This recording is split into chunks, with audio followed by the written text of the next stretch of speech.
जनाब deputy speaker साहब, आपने मुझे बोलने का मौका दिया, मैं इसके लिए शुक्रिया अदा करता हूं।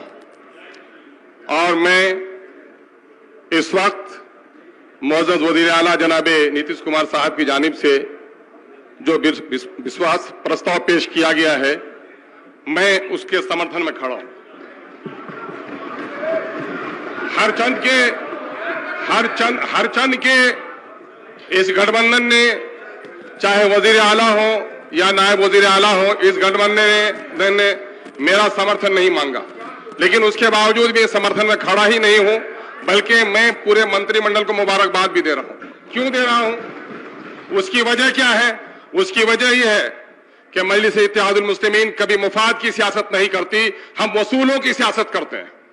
चूंकि संघ परिवार के खिलाफ, भाजपाइयों के नफरत की सियासत के खिलाफ इस गठबंधन को बनाया गया है, मैं इसलिए उसको मैं मुबारकबाद देता हूं। मैं समझता हूं डिप्टी स्पीकर साहब कि इस वक्त बिहार ने अपनी ताकत का फिर से एक मरतबा लोहा मनवा लिया है कि नफरत की वह आंधी जो चल रही थी उसको रोकने का काम किया गया है।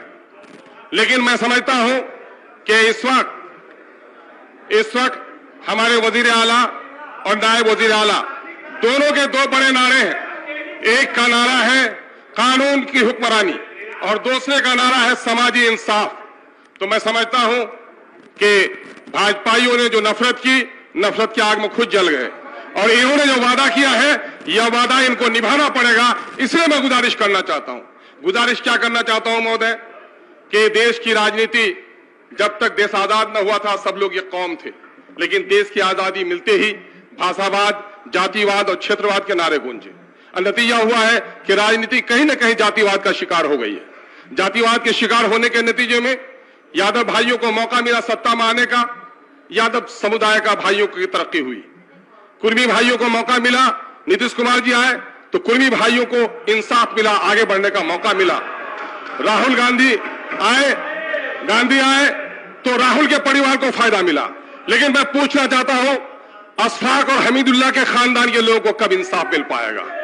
मैं ये चाहता हूं, मैंने मुतालबा किया है, मैं सरकार के सामने मुतालबा कर रहा हूं, सरकार की तौहीन नहीं कर रहा हूं, कि सरकार अक़लियतों के साथ इंसाफ करने का वादा करती है, वादा निभाए।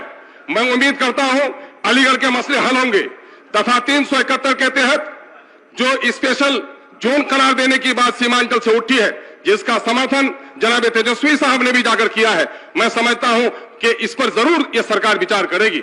मैं समझता हूं कि सीमांचल में जो सैलाब की तबाही है, जो अक़लियतों के कब्रिस्तान का मसला है, और जहां तक मामला है महोदय, रोजगार देने का वादा किया है, मैं साधुवाद देता हूं सरकार को कि कम से कम 10 लाख के रोजगार में 1 लाख से अधिक का रोजगार सीमांचल को दिया जाए, चूंकि पलायन सबसे ज्यादा वहां पर है।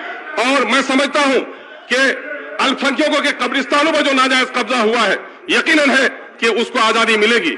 आखिर में एक बात कह के जाना चाहूंगा महोदय, सरकार में है महोदय, लेकिन मामला यह है कि कुर्सियों की वजह से मान सम्मान में नहीं, खुद एतमादी में भी इजाफा होता है महोदय।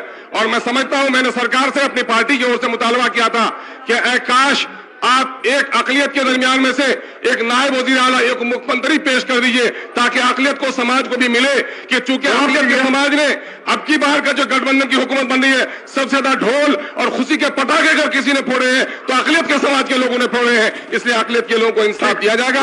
मैं उम्मीद और आशा करता हूं कि सरकार अक़लियतों के साथ, दलितों के साथ, SC ST के साथ, बाबा जी के पैरोकारों के साथ इंसाफ करेगी। बहुत बहुत शुक्रिया।